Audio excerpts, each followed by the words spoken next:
If you're looking to buy a rocking camp chair, GCI Outdoors is probably one of the most popular brands to look at. So what I did was to go to the GCI webpage, look at their rocking outdoor chairs, filter by best selling, and then I picked out a few to buy and test. And based on my daily use and testing of these chairs, I came up with some key differences between each of them. These you need to know so you can make the best possible choice for yourself.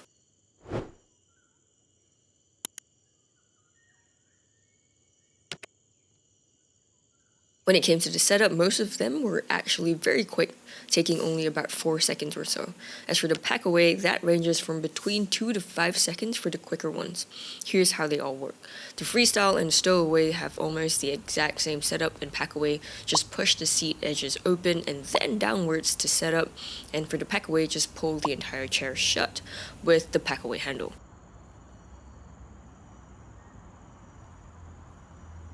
The Kickback and the Comfort Pro share the same process, just grab opposite corners of the chair and pull it open.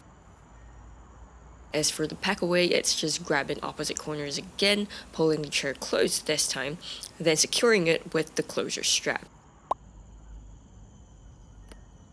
The pod rocker took between 6 to 9 times as long as the other chairs, hence why it's color-coded red, because unlike the other chairs, it came with a carry bag. This may or may not be a good thing for you.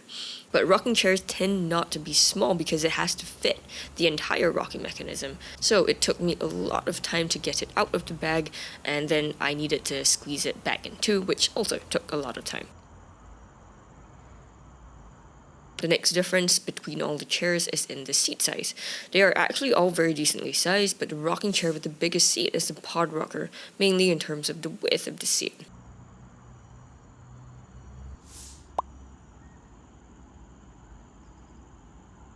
However, this may not necessarily be a good thing because of the shape of the chair. Most of GCI's chairs have a classic camp chair shape with a seat that is relatively taut. This is a good thing, especially if you need back support, because these chairs tend to feel more like chairs that you have at home.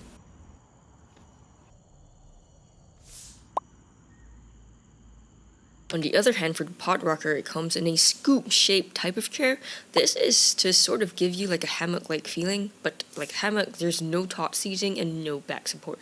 So when you sit on the chair, you tend to sink inwards into the chair like a hammock. That's actually one of the biggest reasons why the pod rocker wasn't my favorite chair. I'd much rather go with any of the other chairs, even if the seat size is smaller. They're still very comfortable, and you'll see the freestyle and kickback on screen right now.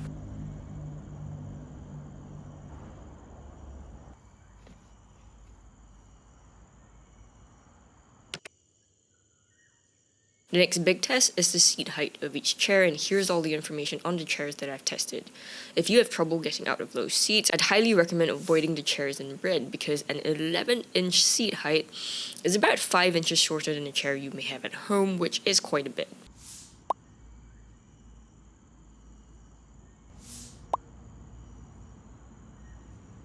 The ones in green sit a few inches higher, especially the freestyle, and I'd recommend these instead if you don't want a low chair.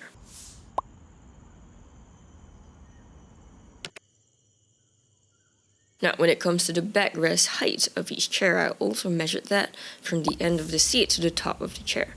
Those that I've highlighted in red do not have any neck support at all, and those that I've highlighted in green have a bit of neck support.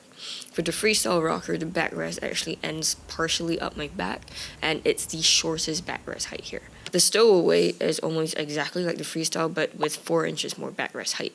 The kickback covers my entire back, but still no headrest. As for the Comfort Pro and the pod rocker, these have backrests around 25 inches, and here's me on the pod rocker. When I sit upright on the chair, it's actually not tall enough for me to lean back and rest my head. But because I'm not very tall, I'm only about 5'3", so I could scoot down the chair a bit and rest my head against the back of the chair. You may not be able to do so if you're much taller than me, though.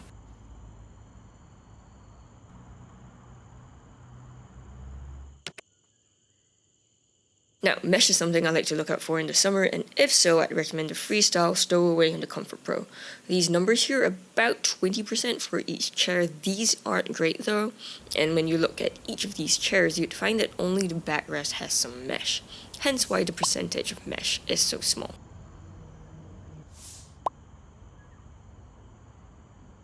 As for the pod rocker, it has only 2 small breathing slits in the chair, so this came in at only about 2% mesh overall. The fabric of these chairs from GCI can run quite warm if you sit on it for an hour like I did and measured the starting and ending temperatures of the fabric. It can go up by more than 10%, which is why I tend to like to go for more mesh. When it comes to the features of each chair, I looked mainly at the armrests, the number of cup holders in each chair, and the number of pockets. They're all mostly okay, just take note that the pod rocker does not have any armrests and the Freestyle does not have a pocket. I thought the armrests of the Kickback and Comfort Pro were much better because they are much wider and allows you to rest your arms more comfortably. The Freestyle and the Stowaway chairs have these like narrow, rounded armrests instead, and the padding is only like a thin piece of fabric with a thin piece of this like styrofoam-like material though, and it doesn't exactly protect your arms from the stiff steel bar below. Not the most comfortable, but it's not uncomfortable either.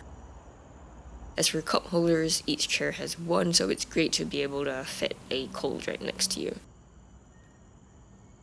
As for the pockets, these aren't super big pockets that you can fit a book into. They typically measure only about 4 by 4 inches, which isn't big enough to fit much of anything, but it does fit a phone perfectly.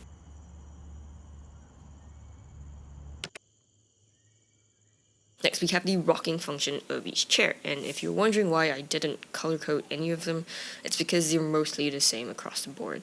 GCI uses a specific patented spring action rocking tech, where the back of the chair has these like metal tubings that slide in and out of the pistons at the bottom when you're rocking on the chair. And across all the chairs, the rocking tech, the tubing, and the pistons are pretty much identical, and you can see them all on screen right now.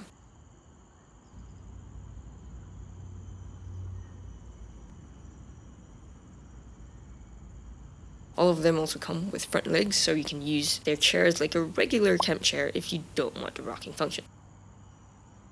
Just sit near the front, the back will lift, and it's supported by your usual 4-legged chair. There are very slight differences in the frame of the chair. Notice how the Kickback, Comfort Pro, and the Pod Rocker have 2 protruding front legs, while the Freestyle and the Stowaway have rounded front legs instead. These are still legs because there's a grip pad underneath each of the legs so that you can rest your weight on them like a regular chair. Honestly, over the weeks that I was using all of these chairs from GCI, the rocking function did not really feel different from chair to chair. They all felt the same despite having slightly different structures.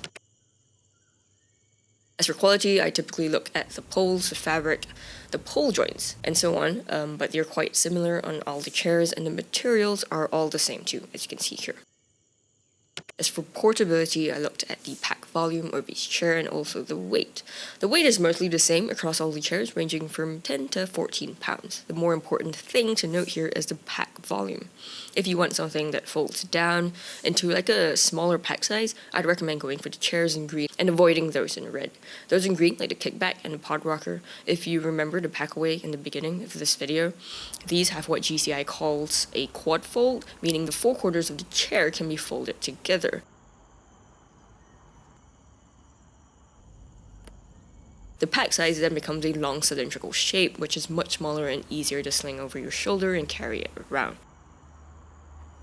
As for the Freestyle and the Stowaway, these fold flat instead of folding into like a long cylindrical shape, which is much bulkier and much more difficult to carry around.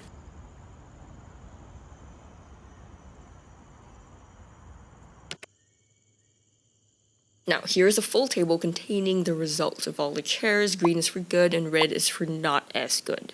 Based on the green scores of each chair, the Freestyle had 8, the Stowaway had 9, the Kickback had 9, the Comfort Pro had 11, and the Pod Rocker had 6.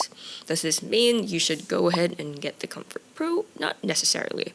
Two of its green scores are actually in portability, and that may not be important to you, especially if you are considering buying a rocking chair. These tend to be quite heavy. I would recommend a Comfort Pro, only if you need a bit of a higher backrest, as I talked about in test 4, but personally I wouldn't pick this chair myself because I tend to like a bit of higher seat height. The same goes for the kickback rocker. The seat height is on the low side. My favorite chair is the freestyle rocker, mainly because it has a very nice tall seat height. This is higher than most other camp chairs I've tested, and I've tested a whopping 21 of them. The stowaway is basically the same as the freestyle, but with 2 additional phone pockets if you need them. Just take note, the seat height will be about 1 inch less tall, but this is still pretty good.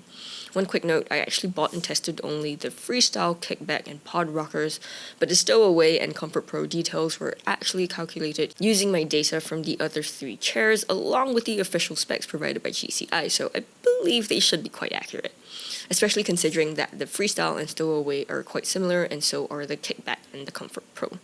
When I compared the 3 GCI chairs against 18 other camping chairs, here were my results. Notice that all of them are mostly about the same price. The kickback is about $10 less than the freestyle and the pod rockers. Now, this is a value to money line, which shows you how much value for money you get for each chair you buy. The pod rocker has less value for money than a typical camp chair. The kickback has more value for money than a typical camp chair, and the freestyle has the most value for money. I think it's better than most of the chairs here, which is why it's also my favorite chair from GCI. If you want to see how the rest of the chairs tested and performed against each other, I'll leave that video on the screen for you to check out. Thank you so much for watching this, and I'll see you in that one.